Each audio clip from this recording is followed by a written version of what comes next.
तुम अपने माँ बाप को हॉस्पिटल ले जाते हो उनके लिए बेस्ट ट्रीटमेंट के लिए और वापस आते हो एक लंबी सी बिल और ढेर सारे मेडिसिन के साथ।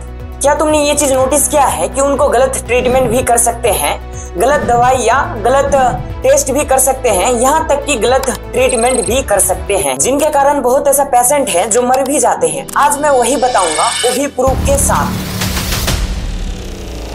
लेकिन भाई प्रॉब्लम भी बहुत सिंपल है। पैसा और पावर ने हेल्थ केयर को बिजनेस बना दिया है। कुछ लोग डिग्री खरीद के डॉक्टर बन जाते हैं तो कुछ लोग अननेसेसरी टेस्ट और प्रोसीड्यूर करके पैसा निकाल लेते हैं और कभी कभी मेडिसिन का स्टॉक भी संभाला नहीं जाता और गलत इंजेक्शन भी लगा देते हैं। लेकिन एंड रिजल्ट क्या मिलता है कि पेशेंट मर जाता है और सिस्टम एकदम साफ रहता है। मैं कुछ रिसेंट हेडलाइंस भी बताऊंगा जो न्यूज चैनल से आधारित है। मैं कुछ एग्जांपल बताता हूँ। नंबर 1, उड़ीसा के कोरपुट टाउन में कुछ लोगों को एलिगेटली रॉन्ग इंजेक्शन दिया गया, जिसके कारण मल्टीपल क्रिटिकल लोग इल हो गए। मध्य प्रदेश के एक केस जहां फेक कार्डियोलॉजिस्ट के अंदर ट्रीटमेंट किया गया और पेशेंट बुरी तरीके से डेथ कर गया।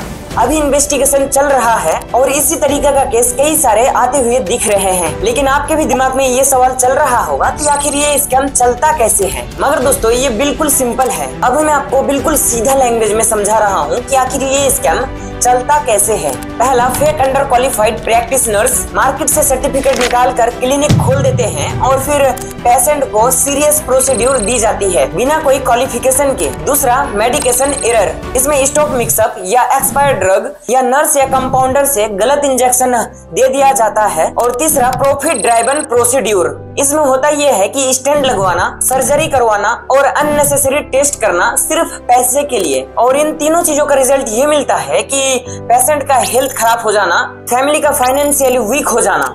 इस तरीके का एक मैं रियल एग्जांपल से समझाता हूँ। एक लड़का था जिसका पापा का चेस्ट पेन होता है और इमीडिएटली उसको हॉस्पिटल ले जाया जाता है। डॉक्टर ने तुरंत ही इन्वेसिव टेस्ट और स्टेंट बोल दिया। फैमिली ने सोचा कि बेस्ट केयर होगा, लेकिन बाद में पता चला कि वो डॉक्टर का क्रीडेंटल सस्पिशियस था। और हाँ, देखा जाए तो उस पेशेंट का स्टेंट भी जरूरी नहीं था, बस फैमिली का सेविंग को खत्म करना था। मैं कुछ ऐसे नाम बताऊंगा जो न्यूज रिपोर्ट में भी आए हुए हैं, पर ध्यान रहे ये सब पब्लिक रिपोर्टिंग में भी बेस्ड है। मध्य प्रदेश के केस में जो फेक कार्डियोलॉजिस्ट को अरेस्ट किया गया था, उनमें से कुछ लोगों का नाम मैं डिस्क्रिप्शन में मेंशन कर दूंगा। आप डिस्क्रिप्शन जाके चेक कर सकते हो और हाँ, पूरा इन्वेस्टिगेशन देख सकते हो। कुछ प्रैक्टिशनर्स को भी अरेस्ट किया गया उन केस में और अभी रियल इन्वेस्टिगेशन चल रहा है।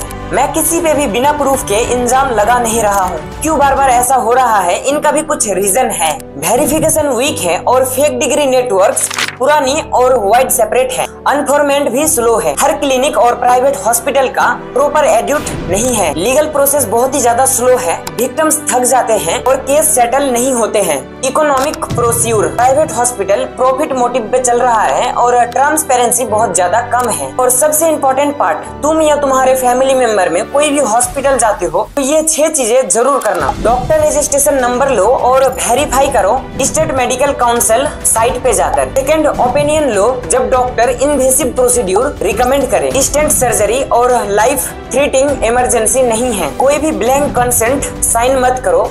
पहले लाइन बाय लाइन रीड करो, फिर साइन करो। मेडिसिन का बैच नंबर और एक्सपायरी डेट चेक कर लो अगर समय मिले तो। अननेसेसरी टेस्ट का रिसिप्ट मांगो और रीजन पूछो। और अगर जवाब वीक हो तो सेकंड ओपिनियन चूज करो। और अगर सस्पिशियस लगा तो कंप्लेंट फाइल करो और लोकल पेशेंट राइट NGO को जल्द से जल्द इन्फॉर्म करो। अगर ये तुम कुछ स्टेप फॉलो करोगे तो बचने का चांस कई गुना बढ़ जाता है। पर ये सब तभी होगा जब पब्लिक डिमांड करेगी। तो मेरा आपसे एक सिंपल सा रिक्वेस्ट है, अगर ये वीडियो आपको इंफॉर्मेटिव लगा तो इस वीडियो को शेयर करो। और अगर आपके पास पर्सनल प्रूफ है तो मुझे शेयर करो ताकि मैं उसे भी कवर कर सकूं। और सबसे खास बात, वो भी रियल प्रूफ और एविडेंस के साथ। हेल्थ एक कमोडिटी नहीं बल्कि एक राइट है। अगर कोई सिस्टम को खराब कर रहा है तो उसे सुधारना हम सब की जिम्मेदारी है।